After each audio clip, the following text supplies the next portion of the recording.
কালামুজের একজন কর্মী, একজন বৈষম্য বিরোধী কর্মীর মধ্যে ব্যক্তিগত অতীতের রেশারেশি থেকে হাতাহাতির ঘটনা ঘটে, যে ঘটনার সাথে বাংলাদেশ ইসলামী ছাত্র শিবিরের দূরতম কোনো সম্পর্ক নেই।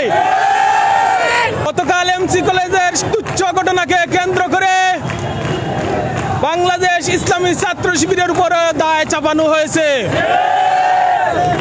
সেই আসল ঘটনাটি কি, সেটির দিকে কোনো খেয়াল না রেখে, কোনো তথ্য প্রমাণ ছাড়া বাংলাদেশ ইসলামী ছাত্র শিবিরের উপর নির্লজ্জভাবে একটি মহল তার আমাদের উপর দায় চাপিয়ে দিয়েছে।